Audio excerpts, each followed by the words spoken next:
আসসালামু আলাইকুম। আজকের টিউটোরিয়ালে আপনাদের সকলকে স্বাগতম। আজকের টিউটোরিয়ালের বিষয়বস্তু হলো ভিলুকআপ।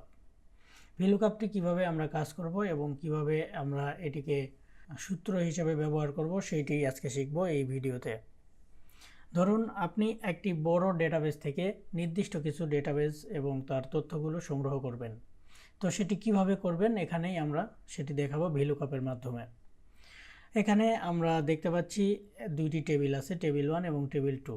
টেবিল 1 এ আছে এমপ্লয়ি আইডি, নেম, ডিপার্টমেন্ট এবং স্যালারি, এবং টেবিল 2 তে আছে সার্চ আইডি, অর্থাৎ এই আইডিগুলো আমাকে সার্চ করে বের করতে হবে, এবং ফাউন্ড নেম, ফাউন্ড স্যালারি, এখানে আমাদের এই স্যালারি এবং নেমটি আনতে হবে। তো আমরা যদি এখানে হাজার হাজার ডেটার মধ্যে থেকে এই একটা একটা করে আইডি খুঁজতে যাই তাহলে আমাদের অনেক সময় লেগে যেতে পারে। অনেক সময় দেখা যাবে ঘন্টা পার হয়ে গেছে, তারপরেও আমাদের কাজ শেষ হয় নাই। কিন্তু এখানে আমরা প্রায় সেই ঘন্টার কাজটি মিনিটেই করে শেষ করতে পারবো। এখানে আমরা কিভাবে কাজটি করব চলুন দেখি। সর্বপ্রথম টেবিল 2তে এখানে আমি ক্লিক করলাম। ক্লিক করার পরে এখানে আমি সূত্রটি বসাবো। সেই সূত্রটি সমান দিয়ে শুরু করলাম। সমান দেওয়ার পরে ভিলুকআপ লেখার জন্য ভিএল প্রেস করলে এখানে অটো সার্চের মধ্যে চলে আসে, সেটিকে ট্যাব প্রেস করলেই সম্পূর্ণটি ধরে যায়। এই ভিলুকআপের সম্পূর্ণ রূপ হলো ভার্টিক্যাল লুকআপ, অর্থাৎ এই টেবিলের মাঝখানে আমরা লম্বালম্বিভাবে সার্চ করতে পারবো যে কোনো কিছু এই সূত্রের মাধ্যমে, সেটিকে আমরা বের করতে পারবো। তো এই জন্যই ভিলুকআপ নামে পরিচিত। তো এখানে আমরা এই সূত্রটির হিন্টস দেখতে পাচ্ছি নিচে। এই হিন্টসের মধ্যে আমরা যেটি খেয়াল করতেছি সেটি হলো লুকআপ ভ্যালু। লুকআপ ভ্যালুটি এখানে আমাদের হাইলাইট অবস্থায় আছে, অর্থাৎ বোল্ড অবস্থায়। এই লুকআপ ভ্যালুটি অর্থ হলো যে আমরা কি খুঁজতে চাচ্ছি, যে এখানে আমরা সর্বপ্রথম খুঁজতে চাচ্ছি হলো আইডি। এই আইডি আমরা কোন টেবিলে খুঁজবো সেই টেবিলটি আমরা সিলেক্ট করব পরে। তো এখানে আইডিটি আমরা সিলেক্ট করলাম। সিলেক্ট করার পরে সূত্রের যেই ছোট কোমাটি আছে সেই কোমাটি বসিয়ে দিলাম। কোমাটি বসিয়ে দেওয়ার পরে এখানে আমরা দেখতে পাচ্ছি যে আমাদের এই প্রথম স্টেপ শেষ হয়ে আমাদের দ্বিতীয় স্টেপে আসছে, এটা হলো টেবিল অ্যারে। টেবিল অ্যারে জিনিসটা হলো যে আমরা কোথায় খুঁজবো, কোন টেবিলে খুঁজবো।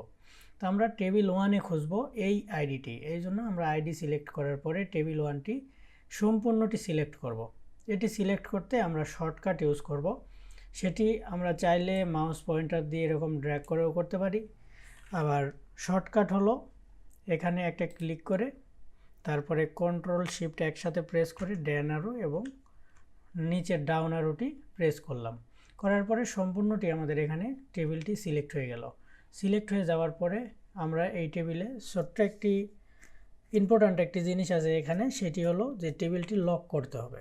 টেবিলটি লক করতে হলে আমাদের আগের ক্লাসে দেখিয়েছিলাম F4 এর ব্যবহার। এখানে কিবোর্ড থেকে F4 বাটনটি যেটি আছে ফাংশন 4, সে বাটনে একটি ক্লিক করব কিংবা চাপবো। এই বাটনটি চাপার পরেই আমরা দেখতে পাবো এরকম একটি দৃশ্য। এখানে আমরা দেখতেছি যে ডলার সাইন এসে এই সম্পূর্ণটিকে ঘিরে নিয়েছে, এই টেবিলটিকে লক করে ফেলেছে। তো এই টেবিলটি লক করার পরে আমরা কোমা দিব। কোমা দিলে এখানে দেখতে পাচ্ছি যে কল ইন্ডেক্স নাম, এখানে কলাম ইন্ডেক্স নাম্বারটি সিলেক্ট হয়ে গেছে আমাদের তৃতীয় স্টেপ।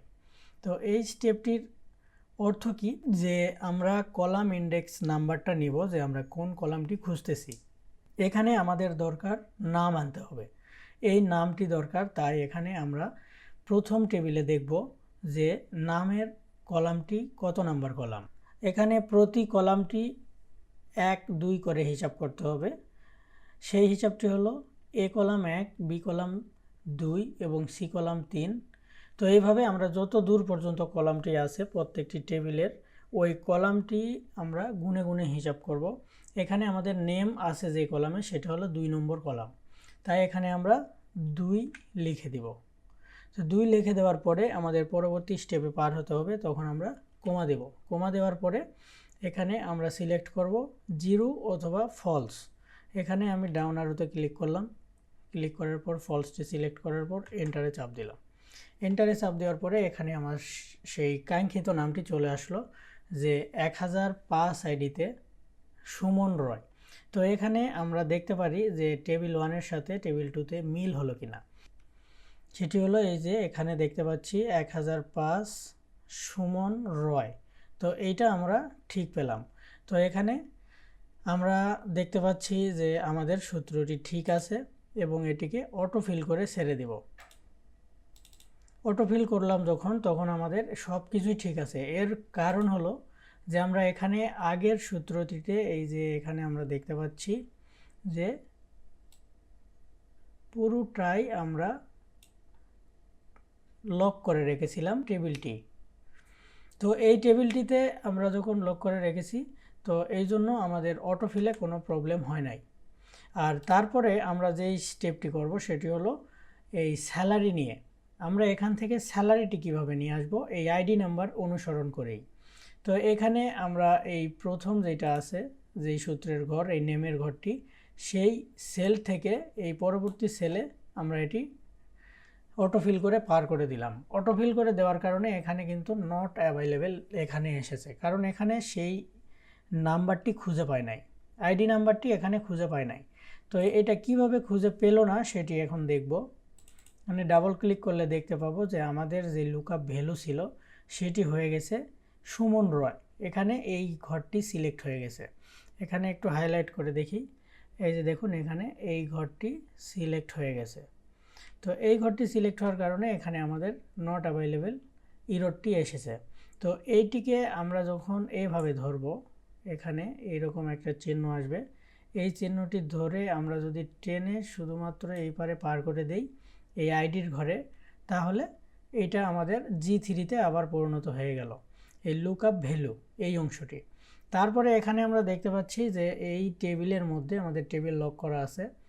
এই টেবিলের মধ্যে আমাদের স্যালারি যেই ঘরটি আছে, যেই কলামটি আছে, সেই কলাম কত নাম্বারে, এখানে 1 2 3 4 অর্থাৎ ডি কলামে স্যালারি। তো আমরা এখানে 2-এর জায়গায় শুধুমাত্র যদি 4 লিখে দেই তাহলেই কিন্তু স্যালারিটি আমাদের চলে আসবে। এখানে এন্টার করে দিলাম, এই যে স্যালারিটি চলে আসলো। স্যালারি চলে আসলো এবং এই স্যালারিটি আমরা ডাবল ক্লিক করে দিলে সম্পূর্ণ স্যালারিটা এখানে আমরা দেখতে পাচ্ছি। এই হলো আজকের ভিডিও এবং আজকের এই জিনিসটি আশা করি আর আপনার কখনো প্রবলেমে পড়তে হবে না। এখানে খুবই সিম্পলভাবে আপনাদের বোঝানোর চেষ্টা করেছি।